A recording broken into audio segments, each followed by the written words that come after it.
미국에서 한국으로 가는 비행기 안에 기내에 돌아다니는 한 꼬마가 있었습니다. 대여섯 살 정도 된 아주 예쁘게 생긴 여자아이였는데 아빠는 미국 사람이고 엄마는 한국 사람이었습니다. 그 여자아이는 아주 활달한 성격 탓에 비행기 복도에서 춤을 추고 돌아다니면서 사람들을 쳐다보고 만져보기도 했습니다. 순식간에 이 여자아이는 그 비행기 안의 마스코트가 되어 있었습니다. 이 아이는 엄마 아빠도 잊어버린 채 뒷좌석에 탄 사람들과 웃기도 하고 이야기도 하며 여기저기 돌아다녔습니다. 그런데 그렇게 맹랑하던 아이가 순간 기류가 이상해지고 비행기가 흔들리기 시작하자 쏜살같이 엄마의 품으로 뛰어 들어갔습니다. 그 장면을 통해서 이 세상의 마지막 종말이 올 때, 혹은 우리의 생명이 닿을 때 우리가 들어가야 할 품이 바로 하나님 아버지의 품이라는 사실을 다시 한번 깨닫게 됩니다. 이 세상의 마지막이 되거나 우리의 생애가 마지막이 될 때 우리가 들어가야 할 품이 바로 주 예수 그리스도의 품이라는 사실을 우리는 기억하셔야 할 것입니다. 이 세상을 마지막이 될 때 오직 예수님 품만이 우리가 들어가야 할 곳입니다. 다른 곳은 영원한 멸망의 장소입니다.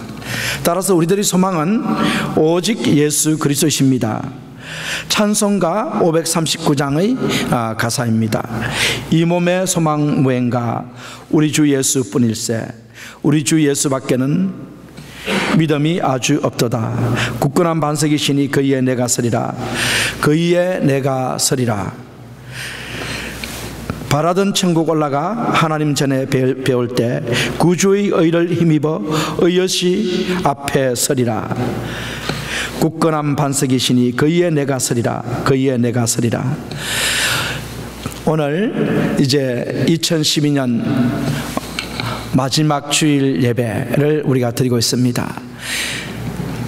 이제 2012년이 다 가면은 2013년이 시작이 됩니다. 이와 같이 새해를 우리가 맞이하는 그런 들뜬 마음으로 우리가 살아갈 수 있습니다. 마찬가지로 우리의 삶이 다 했을 때 우리는 바로 주님을 만나는 저 세상이 있습니다. 저 천국이 있습니다. 그렇기 때문에 우리에게는 참 소망이 무엇인가? 소망은 오직 예수 그리스도라는 것을 다시 한번 하나님께서 말씀해 주신 것입니다. 그러면은 왜 이 세상을 마칠 때 예수 그리스도밖에 소망이 없는가? 그 이유를 우리가 한번 살펴보는 시간을 갖도록 하겠습니다. 예수 그리스도께서 세우신 새 언약을 알게 되면은 예수님이 왜 우리의 소망인지를 알게 됩니다. 그 새 언약을 알기 위해서 먼저 옛 언약, 하나님께서 그의 백성들과 세우신 옛 언약이 무엇인지를 우리는 이 시간 먼저 살펴보는 시간을 갖도록 하겠습니다. 오늘 본문 속에 보면은 피 흘림에 관한 이야기가 많이 나오고 있는데 구약 성경 속에서 하나님께서 우리에게 언약을 세우실 때 피로써 언약을 세우셨다라는 것입니다. 그래서 옛 언약은 피 흘림의 언약이며 피 흘림을 통해서 바로 제사함의 언약입니다. 동물의 피를 흘려서 그 사랑하는 백성들의 죄를 사해 주시겠다라는 것이 바로 하나님의 옛 언약, 이스라엘 백성들과 맺었던 언약이며 구약 성경의 언약의 내용들입니다. 그 내용들을 우리가 하나씩 찾아보면은 가장 먼저는 하나님께서 가인의 제사는 받지 않으셨고 아벨의 제사를 받으셨다라는 이 사실을 통해서 하나님은 피로써 그의 백성들과 언약을 세우기를 기뻐하셨다라는 사실을 분명히 알 수가 있습니다. 아담이 두 아들을 낳았습니다. 그 두 아들의 이름이 여러분들이 잘 아시는 이름이죠. 누구와 누구입니까? 가인과 아벨입니다. 가인은 농사를 짓는 사람이었고 아벨은 양을 치는 사람이었습니다. 이 두 아들이 하나님께 제사를 드리게 되었는데 가인은 곡물을 가지고 하나님께 제사를 드렸고 아벨은 양을 잡아서 그 피를 흘리면서 하나님께 제사를 드렸습니다. 그런데 이 두 사람의 이 제사를 하나님께서는 한 사람은 받았고 한 사람은 받지 않았다 했습니다. 누구의 제사를 받았습니까? 아벨의 제사는 받으셨고 가인의 제사는 받지 않으셨다라고 말씀을 하셨는데, 이 이유에 대해서는 우리가 두 가지를 생각해 볼 수 있습니다. 첫 번째는 뭐냐 하면은, 가인은 제사를 받지 않았을 때 하나님에 대해서 분노를 터뜨렸고, 동생 아벨에게 분노를 터뜨리면서 결국은 아벨을 쳐서 죽입니다. 그런데 하나님께서 뭐라고 가인에게 말씀하시냐면, 내가 의롭게 살았더라면, 어렵게 생활했더라면 내가 너희 제사를 왜 받지 않았겠는가 라고 이렇게 말씀을 하십니다. 이 말씀 속에는 이 가인이 죄인이었으며 불의한 자였다라는 사실을 다시 한번 말씀해 주시는 것입니다. 하나님께서는 불의한 자의 제사를 받지 않으신다라는 사실을 말씀해 주시는 내용으로 볼 수가 있겠고요. 또 다른 한편을 보면은 아벨인데, 아벨은 양을 잡아서 하나님께 드렸을 때 그 제사를 하나님께서 기쁘게 연락받으셨습니다. 자, 그러면 아벨은 의인이었을까요? 믿음의 장인 히브리서 11장을 보면 아벨은 믿음으로 하나님께 제사를 드려서 하나님께서 연락받으셨다라는 이런 말씀이 있습니다. 아벨은 왜 의인이냐 하면은 하나님을 믿었으며, 또 하나님께서 기뻐하시는 피의 제사를 드렸기 때문에 하나님께서는 그를 기뻐하시고, 그 믿음대로 하나님께서는 그 죄의 제사함을 위해서는 반드시 생명이 희생되어야 된다는 사실을 말씀해 주셨는데, 그 믿음을 가지고 양을 잡아서 하나님께 드렸기 때문에 이 아벨의 제사를 하나님께서 받으신 것이라는 말씀을 우리가 이해할 수 있는 것입니다. 따라서 결국 아벨이 의인이었고 아벨의 제사를 받으셨던 것은 아벨이 가인보다 더 이런 행실적으로나 도덕적으로나 얼마나 더 나았는지는 모릅니다. 그러나 아벨은 하나님에 대한 믿음이 있었고, 하나님을 믿었고, 또 하나님께서 그의 죄를 속죄해 주시기를 원하면서 양을 잡아서 희생시켜서 하나님께 드렸다는 것입니다. 회개의 제사를 올리면서 동물이 자신의 대신에 희생되게 한 이 제사를 드렸다는 것입니다. 하나님께서는 이 동물의 피를 통해서 아벨의 죄를 사해 주셨고 아벨을 의인이라고 불러주신 것입니다. 그러나 가인은 곡물의 제사를 통해서 그 죄를 씻을 수가 없었던 것이었습니다. 그래서 하나님께서 결국 두 사람 중에서 아벨의 제사는 받으셨지만은 가인의 제사를 받지 않으셨는데, 그 이유는 바로 하나님은 피로서 제사함을 원하셨다라는 것을 다시 한번 말씀해 주시는 내용입니다. 자, 두 번째 우리 사건을 바라보시면은 하나님께서 죽음의 사자가 양의 피를 바른 이스라엘의 집을 넘어가게 하셨다라는 내용입니다. 자, 하나님께서 이스라엘 유월절이 시작될 때 하나님께서는 죽음의 사자를 지나가게 하시고 이스라엘과 그 애굽 땅에 있는 모든 첫 번째 난 장자들을 다 죽이도록 하나님께서 명령을 내리셨습니다. 그런데 오직 한 가지, 양의 피를 바른 이스라엘 백성들의 그 집에서는 죽음의 사자가 그 집을 넘어가고 이스라엘 백성들은 구원을 받았다는 사실을 우리는 너무나 잘 알고 있습니다. 이게 바로 장자의 재앙이며 양의 피로서 구원을 받은 이 사건입니다. 출애굽기 12장 29절 30절에 보면 밤중에 여호와께서 애굽 땅에서 모든 처음 난 것 곧 이에 앉은 바로의 장자로부터 옥에 갇힌 사람의 장자까지와 생축의 처음 난 것을 다 치심해 그 밤에 바로와 그 모든 신하와 모든 애굽 사람이 일어나고 애굽에 큰 호국이 있었으니 그 나라에 사망치 아니한 집이 하나도 없었음이니라.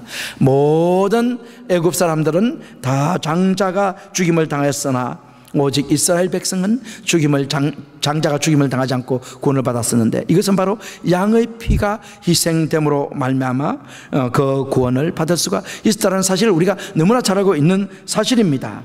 자, 그래서 하나님께서는 피로서 제사함을 하시고 생명을 구원하신다라는 사실을 다시 한번 보여주시는 사건입니다. 또 하나의 사건은 바로 뭐냐면 하나님께서 동물의 동물을 죽여서 죄를 속해 주시겠다라는 레위기 4장 13절에서 20절의 말씀입니다. 다시 제가 읽어보겠습니다. 만일 이스라엘 온 회중이 여호와의 검령 중 하나라도 그릇 범하여 허물이 있으나 스스로 깨닫지 못하다가 그 범한 죄를 깨달으면 회중은 숫송아지를 속죄제로 드릴지니 그것을 해막 앞으로 끌어다가 회중의 장로들이 여호와 앞에서 그 송아지 머리에 안수하고 그것을 여호와 앞에서 잡을 것이요 기름 부음을 받은 제사장은 그 수송아지 피를 가지고 해막에 들어가서 그 제사장이 손가락으로 그 피를 찍어 여호와의 앞 장 앞에 7번 뿌릴 것이며 또 그 피로 해막 앞 안 여호와 앞에 있는 단불에 바르고 그 피 전부는 해막문 앞 번제단 밑에 쏟을 것이며 제사장이 그것으로 회중을 위하여 속죄한 적 사함을 얻으리라. 자, 오늘 이 말씀을 보면은 이스라엘 백성들이 하나님의 말씀을 어겼을 때 그 죄를 속죄, 그 죄를 사함받는 방법이 무엇이었냐면은 숫송아지 한 마리를 잡아가지고 제사장이 그 피를 담아다가 하나님 앞에 들어가서 성소에 들어가서 성막에 들어가서 그곳에서 7번 하나님 앞에 뿌리면은 그 죄가 사함받는다라고 주님께서 말씀해 주셨습니다. 바로 이 피로서 바로 죄 사함의 언약을 맺어 주시는 내용의 말씀입니다. 또 네 번째 보면은 대제사장이 1년에 한 번씩 지성소에 들어가서 염소와 항소의 피를 뿌려 자신과 백성들의 제사함을 받는다라는 사실을 하나님께서 말씀해 주셨습니다. 히브리서 9장 7절의 말씀을 우리가 한번 읽어보겠습니다. 다 같이 시작. 오직 둘째 장막은 대제사장이 홀로 1년 1차씩 들어가되 피 없이는 아니하나니 이 피는 자기와 백성의 허물을 위하여 드리는 것이라. 이 대제사장이 1년에 한 번씩 대속죄일에 동물을 잡습니다. 그 동물이 뭐냐면 염소와 숫송아지입니다. 동물을 잡아가지고 피를 그릇에 담아가지고 염소의 피와 숫송아지 피를 그릇에 담아서 지성소에 들어갑니다. 이 지성소는 아주 거룩한 곳이죠. 대제사장이 1년에 한 번밖에 들어갈 수 없는 그런 곳입니다. 그곳에 들어가서 법궤의 시온소에다가 이 피를 뿌립니다. 염소의 피를 뿌리면서 백성들이 지은 모든 죄를 사함받게 되고 그 다음에 이 항소의 피를 뿌림으로써 대제사장 본인의 죄를 사함받게 되는 이런 은혜를 입게 되는 것입니다. 하나님께서 이 동물의 피로서 모든 사람들의 죄를 사해 주시겠다라고 약속해 주신 것입니다. 자, 오늘 읽은 본문 말씀 속에서도 보면은 율법에 의하면 모든 것이 피로 깨끗해진다라고 말씀을 하고 있습니다. 히브리서 9장 18절 22절 말씀입니다. 이러므로 첫 언약도 피 없이 세운 것이 아니니 모세가 율법대로 모든 계명을 온 백성에게 말한 후에 송아지와 염소의 피와 및 물과 붉은 양털과 우슬초를 취하여 그 책과 온 백성에게 뿌려 이르되 이는 하나님이 너희에게 명하신 언약의 피라 하고 또한 이와 같이 피로써 장막과 섬기는 일에 쓰는 모든 그릇에 뿌렸느니라. 율법을 쫓아 거의 모든 물건이 피로써 정결케 되나니 피 흘림이 없은 적 사함이 없느니라. 오늘 본문 말씀 속에서도 분명하게 주님께서 말씀하십니다. 성소에 있는 모든 그릇들이 물건들이 정결하게 되기 위해서는 왜 정결하게 되냐면은 그것을 만든 사람들 또 옮긴 사람들 바로 사람들의 죄인들이 만졌기 때문에 그 그릇도 부정한 것입니다. 그래서 하나님께서는 그것들을 정결케 하기 위해서는 어떻게 되냐면은 그것에 바로 피를 뿌려서 그 그릇들의 물건들의 피를 뿌려서 그것들을 전부 정결하게 만들 수 있다라고 하나님께서 언약을 맺어 주신 것입니다. 그래서 피 흘림이 없은 적 사함이 없다라고 주님께서 말씀을 하신 것입니다.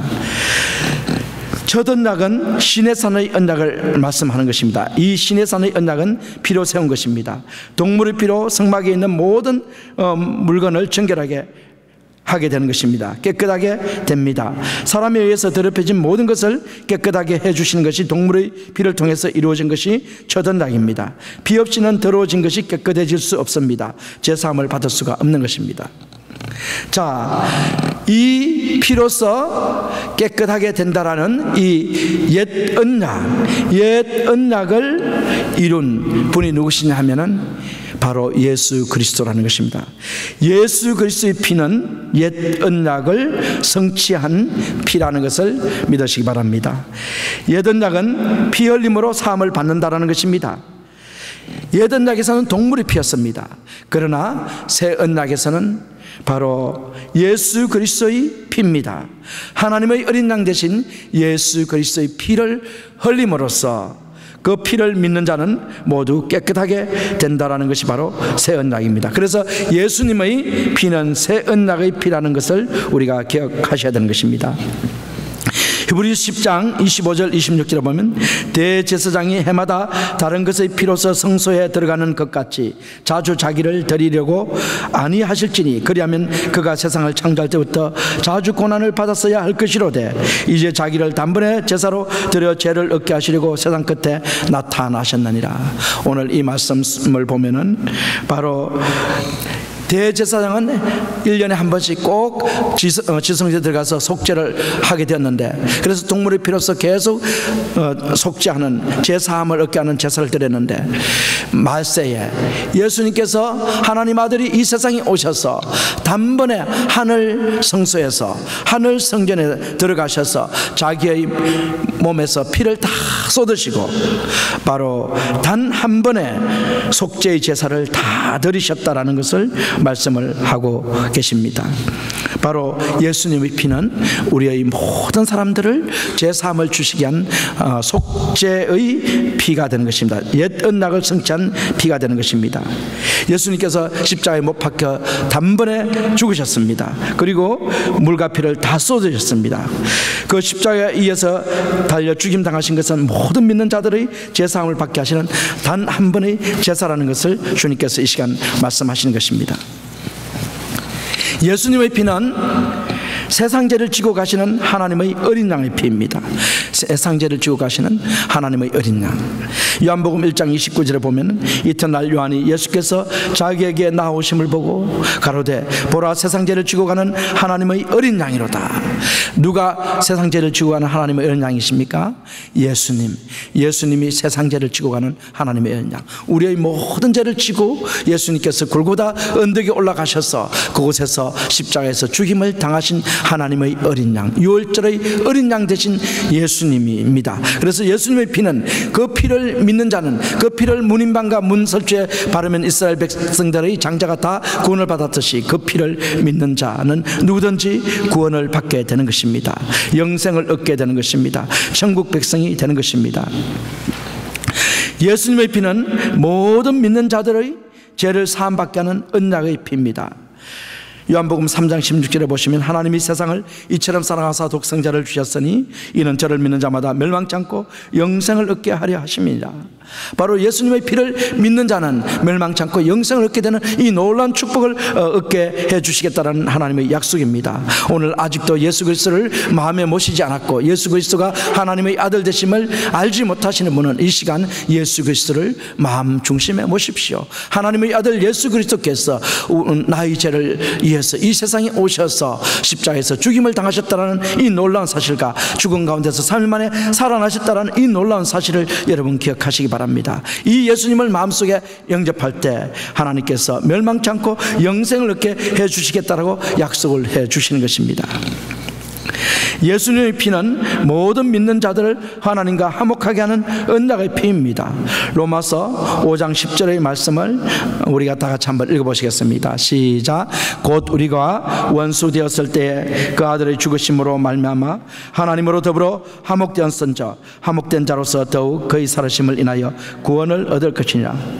예수님의 피가 우리와 누구와의 관계에서 화목의 피가 되는 것입니까? 하나님, 나와 하나님과의 관계를 화목시키는 피가 바로 예수님입니다. 예수님의 피입니다. 나가 이제 더 이상 죄인이 아니라 하나님의 아들로 양자되는 이 놀라운 축복, 하나님과 화목되는 관계, 하나님과 친구가 되는 관계, 하나님의 나라에서 사는 이 놀라운 축복의 관계를 누릴 수 있는 것은 바로 예수님의 피라는 것입니다. 빌리 그레함이 한 이야기 중에 하나입니다. 어느 전쟁 중에 통신병이 중요한 연락사항을 명령받았습니다. 그런데 모든 통신수단이 두절되어 명령을 전달할 수 없는 상황이었습니다. 끊어진 전선을 연결하는 것 외에는 다른 방법이 없었는데 시간도 급박하고 연결할 방법도 없고 전선줄도 없었습니다. 이 급박한 절대절명의 위기 상황 속에서 통신병은 양쪽의 전선을 자신의 양손으로 붙잡아 자기의 생명을 걸고 마지막 메시지를 아군 지원부대로 무사히 보냈습니다. 그리고 그는 자기의 생명을 마쳤습니다. 이것은 우리와 하나님의 관계에서 일어난 사건과 같습니다. 우리가 하나님과 원수되었을 때 그리스도께서 한 손으로 하나님의 손을 잡고 또 다른 한 손으로 우리의 손을 붙잡아 우리와 하나님의 관계를 소통하도록 하게 하신 중보자 되신 예수 그리스도의 모습입니다. 예수 그리스도의 피로 우리는 하나님과 화목하게 되었습니다. 더 이상 죄인이 아니라 하나님의 자녀가 되었습니다. 여러분, 오늘 본문 말씀에서 주님께서 하신 말씀을 다시 한번 기억하셔야 됩니다. 히브리서 9장 27절의 말씀입니다. 한 번 죽는 것은 정하신 것이요 그 후에는 심판이 있으리니. 우리에게 한 번 죽는 것은 정한 이치라는 것입니다. 그 후에는 반드시 심판이 있다라는 것을 주님께서 말씀을 하고 계십니다. 죽음은 아무도 피할 수가 없는 것입니다. 죽음은 모든 사람이 맞이할 수밖에 없는 것입니다. 2012년이 다가고 2013년 새해가 다가오듯이 우리의 인생도 어느덧 죽음을 맞이하고 새로운 세상 내세에 들어가게 될 때가 있는 것입니다. 인생 코스의 마지막이 바로 죽음이라는 것입니다. 그런데 그 죽음으로 끝난다면 우리는 아무 염려할 필요가 없습니다. 이 세상에서 우리가 하고 싶은 대로 살고 살다가 죽어버리면 그만이죠. 그러나 우리는 죽음으로 끝나는 것이 아니라 우리는 죽음 이후에 심판을 받게 된다는 것입니다. 우리가 살았던 이 화려한 삶 뒤에 하나님께서 반드시 우리에게 심판을 내리시는 그 시간이 온다라는 것을 주님께서 말씀을 하고 있습니다. 우리가 예수 그리스도를 마음에 모시고 구원받지 않으면, 거듭나지 않으면 이 심판을 받아서 우리는 영벌을 받게 됩니다. 지옥 불못 속에 들어가는 것을 피할 수가 없는 것입니다. 영원한 고통 속에 살아야 하는 것입니다. 그러나 예수 그리스도를 우리가 구주로 영접하게 되면 이 주님의 심판을 피하고 우리는 영생을 천국에서 누리게 된다는 것을 주님께서 이 시간 말씀을 하고 계십니다. 여러분, 아직도 예수님을 마음에 모시지 않으신 분은 이 시간 예수님을 마음에 모시는 놀라운 축복이 이 시간 있기를 주님의 이름으로 축원합니다. 한 부부가 새로운 동네로 이사를 가게 되었습니다. 그런데 남편 되는 사람은 오랜 지병을 가지고 있는 터라 친구로부터 그곳의 유명한 의사 한 분을 소개받았습니다. 이사 온 지 며칠이 지나서 그 의사 선생님을 찾아갔습니다. 의사 선생님은 매우 친절하게 여러 가지를 물어봤습니다. 그동안의 정세며 투약 상황, 개인적인 일까지 물으며 자세하게 메모도 했습니다. 그때 남편은 조심스레 물었습니다. 의사 선생님, 선생님께서는 여러 가지를 물어오셨지만 저는 딱 한 가지만 물어보겠습니다. 선생님, 구원 받으셨습니까? 이 질문에 의사 선생님은 대답을 회피하고 머뭇거리더니 자신이 없다고 했습니다.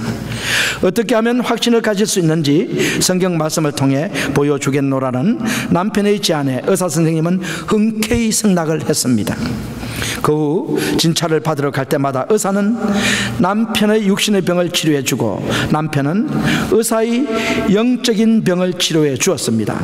이 부인의 사랑하는 남편이 죽었을 때 그 의사 선생님은 사망증명서에 출발 준비 완료라고 쓰며 이렇게 고백했습니다. 이토록 나의 영혼을 사랑해 준 사람은 없었습니다. 사람이 한 번 죽는 것은 정한 이치요 그 후에는 심판이 있지만 그리스도인들에게는 새로운 천국 입성의 첫발인 것입니다.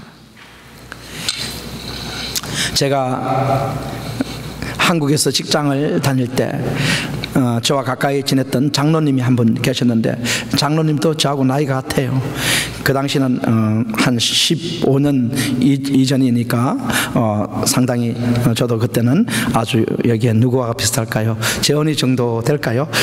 그 정도 그 정도 되는 나이였을지 몰라요. 하여간에 그때 제가 아는 그 장로님이 저한테 들려준 얘기인데, 그 장로님이 그게 또 그 동료 그 같은 직장 오피스에 같이 일하시는 분인데, 그분이 이제 아주 참 프라이드가 강한 분이었습니다. 프라이드가 강해서 그래서 예수님을 다 전했어요. 그분에게 예수님 믿으십시오. 그래야 천국 갑니다. 예수님 믿어야 영혼이 구원을 받습니다. 이 세상에 있는 그 영혼, 이 세상에서 사는 이것이 다가 아닙니다 하고 전해주며 간절하게 복음을 전했습니다. 그러나 이분은 늘 거절했어요.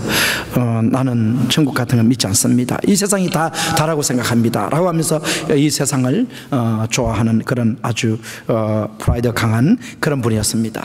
그런데 어떤 일이 벌어졌냐면은, 이 분이 장로님이 전도하시는 이 분이 암병에 걸렸어요.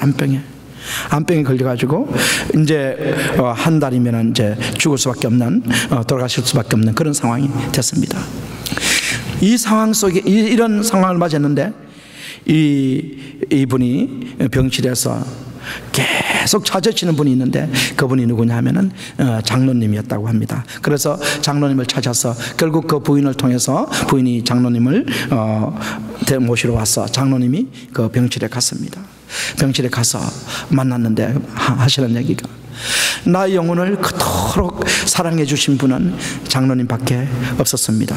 그 장로님 이름이 구대서 장로님입니다. 구대서 구 박사님밖에 없었습니다. 이렇게 말하면서 장로님을 막 이렇게 참 그리워했던 그 마음을 말하며 저를 위해서 기도해 달라고 이렇게 부탁을 합니다. 그래서 이 장로님이 그분을 위해서 기도를 했더니 예수님을 믿겠다라는 것입니다. 그래서 예수님을 그 자리에서 영접하고, 그러면 남은 생애가 얼마 안 되는데, 그러면 매일 와서 제가 기도해 주고 성경 말씀을 가르쳐 주면 좋겠습니까? 하니까 좋겠다고 그렇게 얘기를 했답니다. 그래서 이분이 그렇게 건강할 때 좋아했던 그런 친구들은 한 사람도 만나지 않고, 오직 이 장로님, 그렇게 싫어했던 그 장로님을 만나서 매일 성경 공부를 하고 그래가지고 소천을 했다라는 것입니다.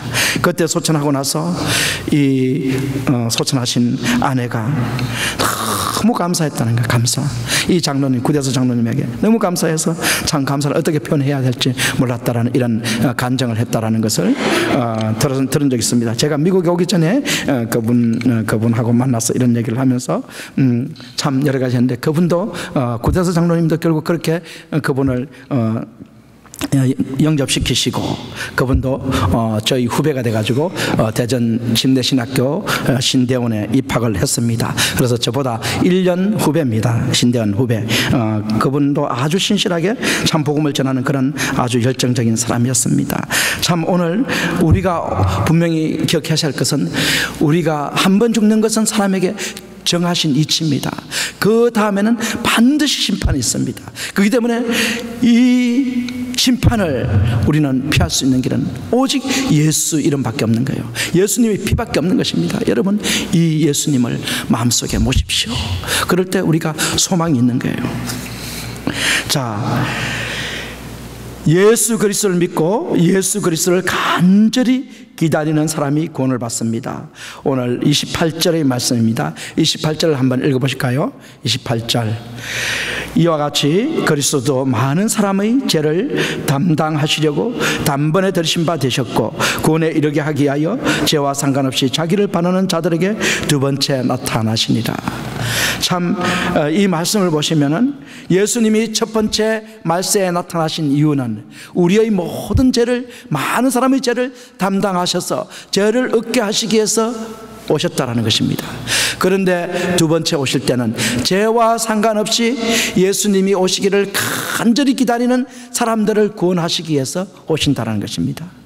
여러분, 우리가 12월 지난 21일 날 노스트라다무스 예언에 따라서 이 세상에 종말이 올 것이라고 생각하고 많은 사람들이 그것을 두려워했습니다. 종말이 오기 전에 종말 때문에 미국에서는 죽은 사람들이 몇 사람이 있었다라는 보고를 들은 적이 있습니다.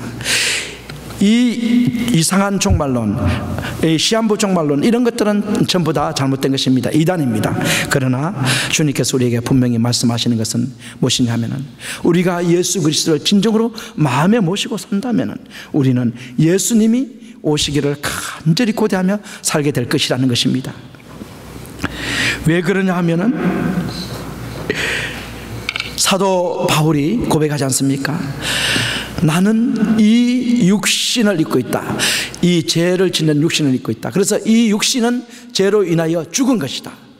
그러나 성령으로 말미암아 영은 내가 예수님을 믿었기 때문에 살았다. 그러면서 하는 얘기가, 마지막 날 내 안에 계신 성령으로 말미암아 나의 이 죽을 몸을 하나님께서 살리실 것이다 라고 로마서 8장 11절에 고백하고 있습니다. 이 얘기는 무슨 말씀이냐면, 사도 바울은 이 땅에 사는 것도 좋았지만은, 그러나 주님이 오셔서 이 몸, 죄 짓는 몸을 완전히 구속하셔서 죄를 짓지 않는 완전한 부활의 몸을 만들어 주기를 간절히 고대하며 살았던 사도였습니다. 바로 예수 그리스도를 마음에 진정으로 모시고, 참으로 예수 그리스도의 십자가의 보혈로 말미암아 우리가 제사함 받고 칭의함을 받아서 하나님의 의를 입었다라고 하나님께서 인정해주는 믿음의 사람들은, 우리가 이 죄에 대해서 두려워하며 이 죄에 의해서 구속해 주실 예수 그리스도께서 오실 날을 간절히 고대한다는 것입니다. 우리가 이 땅에 살면서도 정결하고 깨끗하고 거룩하게 살기 위해서 날마다 애쓰며 노력하지만 우리의 힘으로 되지 않습니다. 그렇기 때문에 마지막 날 장차 주님이 오시면 이 몸에서 이 모든 죄를 벗어버리게 하시고 주님과 같이 영광의 몸을 입고 더 이상 죄가 없이 의로운 영광의 몸을 입고 살 수 있는 그날이 된다는 것을 사도 바울은 알았기 때문에 주님 오실 날을 간절하게 고대하고 기다렸던 사도였습니다. 바로 참으로 주님을 우리 마음에 모시면은 주님 오시기를 우리도 고대하고 살아갈 줄 믿습니다. 오늘 주님께서 말씀하십니다. 이와 같이 주님 오시기를 간절히 기다리며 주님을 위해서 살아가고 있는 사람들을 위해서 두 번째, 주님께서 오셔서, 주님께서 재림에 오셔서 그들을 구원해 주신다라고 주님께서 말씀해 주시는 것입니다. 1858년 영국에서 독일로 유학해서 공부하고 있던 한 여학생이 있었습니다. 22살 먹은 이 여학생은 목사님의 딸로서 소위 명목상의 기독교인이었습니다. 명목상 기독교인, 여러분 이 말씀에 주의해야 돼요. 우리도 잘못하면 명목상 기독교인이 될 수 있습니다. 이 여학생은 신앙생활을 등한히 한 채 단지 자신에게 주어진 유학생활만 충실히 하다가 그만 병이 들어버렸습니다. 어느 날 그녀의 친구가 자기 집에 초청했는데, 친구의 집은 별장같이 큰 저택이었습니다. 그녀는 친구의 집 복도를 걷다가 벽에 걸려있는 어떤 그림 하나가 그녀의 시선을 끄는 것을 느꼈습니다. 그 그림은 유명한 렘브란트가 그린 작품이었습니다. 거기에는 빌라도의 법정에서 가시면류관을 쓰고 채찍으로 맞아 고난받으며 모욕과 침뱉음을 당하고 있는 예수님의 모습이 그려져 있었습니다. 그 그림은 살아 움직이듯 그녀를 그림 가까이 끌어당기고 있었습니다. 그녀는 몸이 얼어붙듯 그 그림 앞에 섰습니다. 그림 아래에는 글귀 하나가 쓰여 있었는데 이렇게 쓰여져 있었습니다. 나 너를 위해 이렇게 고난을 받았는데 너는 나를 위해 무엇을 주느냐? 너는 나를 위해서 무엇을 주느냐? 그거를 본 그녀는 흐르는 눈물을 어떻게 할 수 없었습니다. 내가 주님을 잊고 나를 위해 희생하시고 고난을 받으신 그리스도를 잊어버리고 살았구나. 주님, 이것이 사실이라면 내가 주님을 위해서 드리지 못할 것이 아무것도 없습니다. 그날 밤 집에 돌아온 그녀는 붓을 들어서 그 그림에서 받았던 감동과 자기 헌신의 결심을 한 편의 찬송시로 쓰기 시작했습니다. 그것이 찬송가 185장입니다. 강남교사님 185장 찬송 한번 불러보셔야죠. 185장 찬송 가사는 내 너를 위하여 몸보려 피 흘려 내 죄를 속하여 살 길을 주었다. 너희의 몸을 주건만 날 위해 무엇 주느냐. 너희의 몸을 주건만 날 위해 무엇 주느냐. 185장 찬송 들으시고 기도하시겠습니다.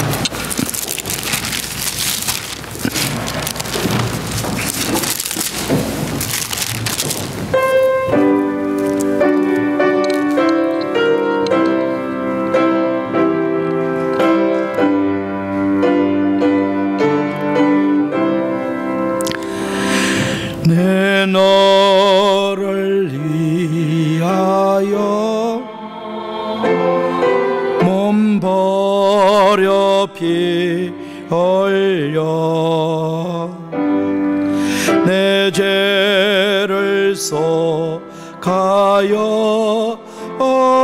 살 길을 주었다.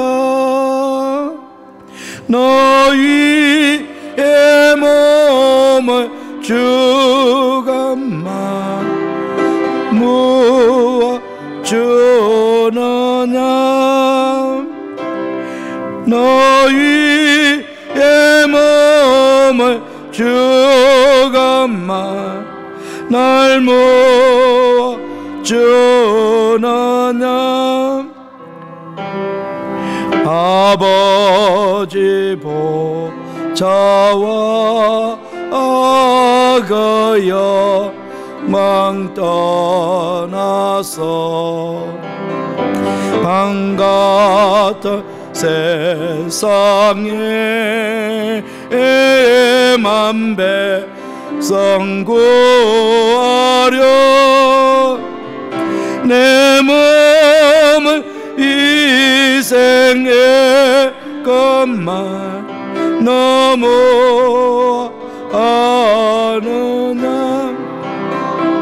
내 몸을 희생의 것만 너무 아느냐. 죄 중에 빠져서 영주 거린 생을 구하여 주려고 나 피를 흘렸다. 내 죄를 대속했건만 너무 아느냐.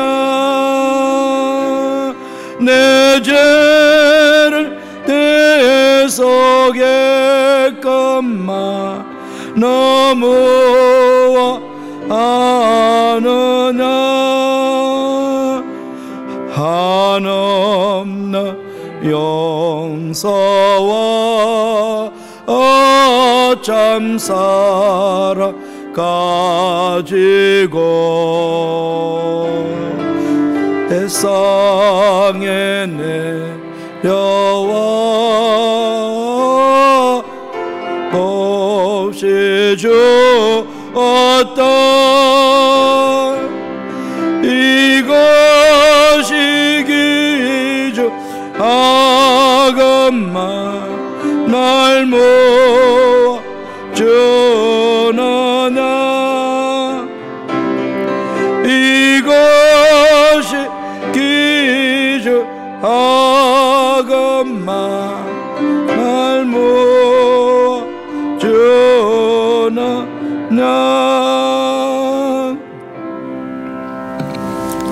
기도하겠습니다.